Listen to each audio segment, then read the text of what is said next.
When a billionaire marries a woman his own family calls ugly, people start quietly betting on when the divorce papers will show up. They think it is just another cold merger dressed up in white lace, a deal signed with rings instead of pens. What they never see coming is when the woman they mocked for her dark skin and natural hair becomes the only person that man cannot imagine losing. That is what happened to Malcolm Pierce and his wife Nadia. At 34, Malcolm had what most people only see in movies: a tech empire, private jets, mansions in different time zones, cars that turned heads at every red light. He could buy anything he wanted except the one thing his board kept asking him for: stability. His company was bleeding cash, his big plans needed real-world infrastructure, and the best match on paper was Thompson Automotive, an old-school manufacturing giant.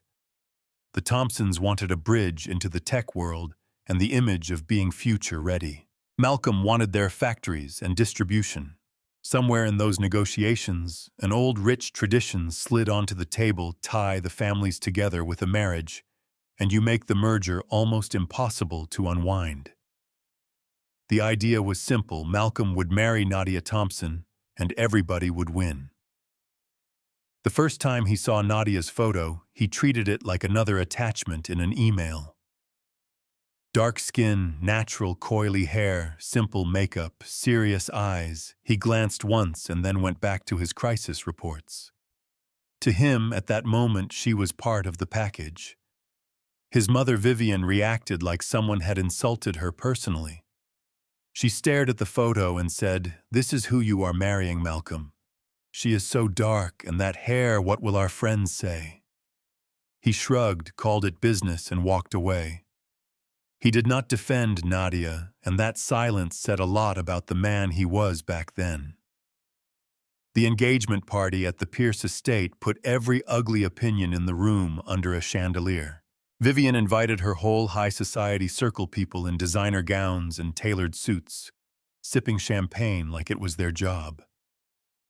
When Nadia walked in with her parents, her deep brown skin catching the warm lights, her natural hair styled up in an elegant way, conversation dipped for a second.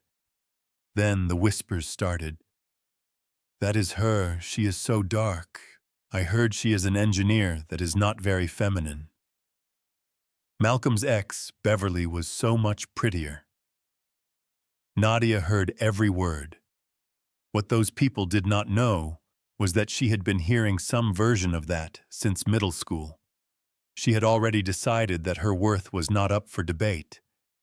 So she did what she always did. She walked with her head high, smiled, shook hands, thanked the staff, talked to whoever would actually look her in the eye, and refused to shrink just because the room was hostile.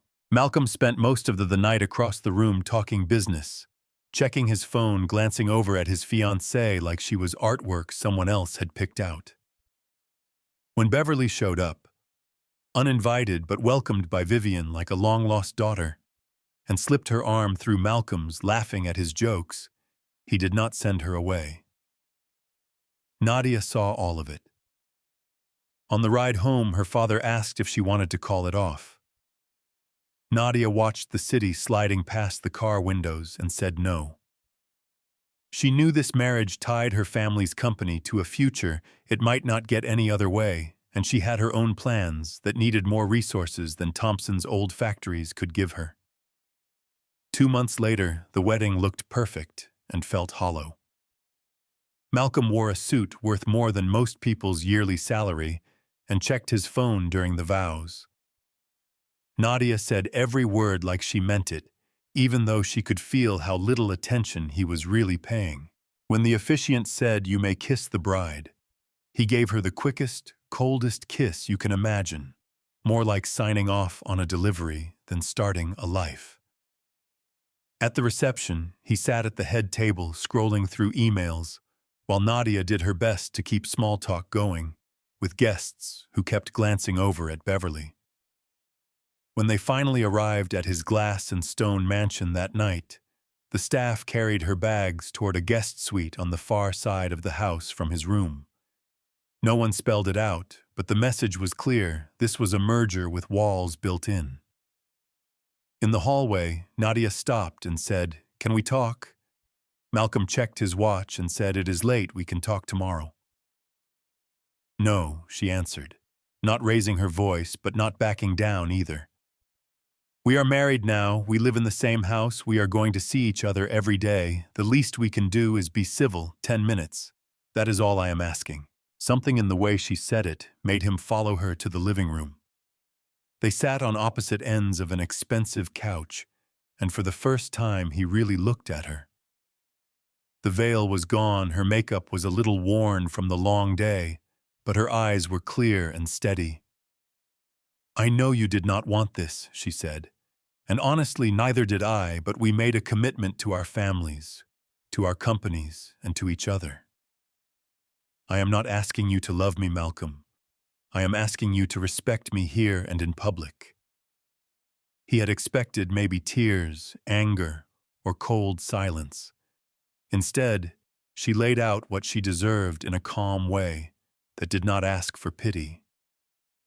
"Respect," he repeated slowly. "I can do that." They kept talking. He learned that she had 3 engineering degrees, that she had graduated near the top of her class, that she spoke multiple languages, that she had published research and held patents. When he asked why engineering, she smiled and said, "Because I like fixing things. I like taking what is broken and figuring out how it fits together again. There is something beautiful about understanding how things work." He went to bed that night staring at the ceiling, and for the first time the image in his mind was not a stock chart or a crisis email. It was his wife in that living room talking about beauty as something you build, not just something you look at. For a while he tried to outrun whatever was shifting inside him by burying himself in work. He was out before sunrise, back after midnight, flying between cities, chasing deals, anything that kept him from having to deal with the woman who had just asked him for basic respect. Nadia did not chase him. She asked for an unused building on the property and turned it into her workshop. She got up at 5, tied her natural hair back, pulled on coveralls, and worked on designs for a new kind of electric engine. One night Malcolm came home around midnight and heard tools clinking in his private garage.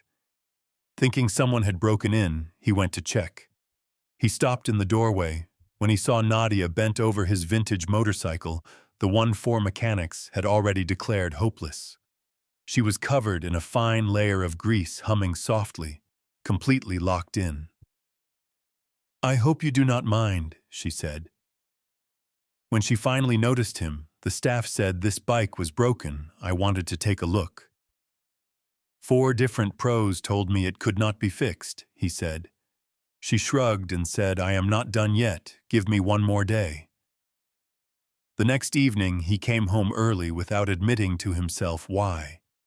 He watched as she tightened the last bolt, turned the key, and brought that bike roaring back to life. "How did you do that?" he asked. "Machines talk," she said, "not like people, but everything broken is telling you what is wrong. If you listen closely enough, most people do not. I do." Standing there in coveralls, hair wrapped up, grease on her cheek, she had never looked more beautiful to him. From there, things started to shift. He came home for dinner a little more often. He sat in her workshop and listened while she talked through her engine designs. He watched how she treated the staff with the same respect she gave board members, how she still visited her parents every Sunday, how she never lashed out at his mother, even while Vivian's comments stayed sharp. Then came the night his whole world almost fell apart. 3 days before the biggest product launch his company had planned, the whole system crashed. Engineers worked around the clock. No one could find the problem. The board was in full panic. Investors were threatening to bail. Malcolm came home late, shoulders slumped in a way his suit could not hide, and sat at the kitchen table with his head in his hands. Nadia asked what was wrong. He told her everything. She listened, then said, "Show me." They sat together with the schematics pulled up on his laptop. She asked questions, jotted a few notes, studied the design in silence, then tapped one section on the screen and said, "Sir, this circuit is choking everything under load, reroute it. Like this, add this feedback loop and it should hold." It was elegant, efficient, the kind of fix that seems obvious once someone points it out. The next morning he brought her into the office. His exhausted engineers stared as this woman they only knew from photos at events calmly explained the solution. Within hours, the system was stable, the launch was back on, and a few days later, the stock price shot up. That was the twist in his story, the point where Malcolm really saw who he had married. Not just the dark-skinned woman his mother had insulted, but the mind sharp enough to save his company, and the person steady enough to still stand beside him after how she had been treated. After that, he could not honestly pretend she was just part of a business package. He noticed the way she hummed when she concentrated, the way she laughed with her whole body when something really landed, the way she walked into rooms where people clearly judged her and still carried herself with quiet pride. A few months later, there was a charity gala. Vivian made it clear she thought Nadia should stay home, but Malcolm insisted she come with him. That night, when Nadia walked down the stairs in a deep blue dress, her natural hair styled up with gold pieces catching the light, he literally forgot what he had been about to say. At the event, she talked with investors and executives about technology, energy, and the future, and people were drawn to her. His business partner, Gerald, was especially friendly, making her laugh, standing a little closer than Malcolm liked. For the first time, Malcolm felt a real sharp jealousy. Beverly tried to drift up to him that night, hand on his arm, smile practiced, but he barely heard her. His focus had shifted, and it was not shifting back. After that, he changed in ways Nadia could actually feel. He brought her coffee the way she liked it. He asked about her childhood, about teachers who doubted her, about the first time someone made her feel less because of her skin. He listened to those stories, and they stayed with him. Nadia did not melt on the spot. She had built thick walls for a reason. You know what I mean, people do not forget being humiliated that easily. The night everything finally broke open was at one of Vivian's formal dinner parties. The table was long and polished. The food was perfect. The comments were ruthless. Vivian had invited Beverly again and spent the evening praising her glowing skin and straight hair and elegant style, then looking at Nadia and dropping lines like some people are just naturally blessed with beauty. Every compliment aimed at Beverly was a blade pointed at Nadia. Malcolm had let things like that slide before. This time, something in him snapped. He pushed his chair back and said, "Other, stop." The whole room went quiet. "I need you to stop talking like that," he said. "And I need everyone here to understand something. Nadia is the most beautiful woman I have ever known, not in spite of her dark skin, but because of it. Her skin is gorgeous. Her natural hair is stunning. But what makes her truly beautiful is her mind, her kindness, her strength, the way she walks into rooms full of people judging her and keeps her head high, the way she solved problems. My whole team could not fix the way she treats people with respect when they have not earned it." He turned to Beverly and said, "You need to leave, do not come back then," told his mother. "If you cannot respect my wife, you are not welcome in our home. I do not care that you are my mother." Guests stared. Beverly left in tears. Vivian sat there in shock. Nadia looked at her husband with tears in her eyes, seeing a man who had finally chosen a side. Later that night, when they were alone, Malcolm told her he was sorry, not just for that evening, but for every time he had stood there and let people talk about her like that, for treating her like a transaction, for not seeing her sooner. He admitted that he could not stop thinking about her, that he could not focus at work, because his mind kept drifting back to her workshop, that he wanted a real marriage with her, not just a signed contract. She did not make it easy. "You hurt me," she said. "You let them call me ugly. You let me stand in rooms where no one defended me. That does not vanish because you finally grew a backbone."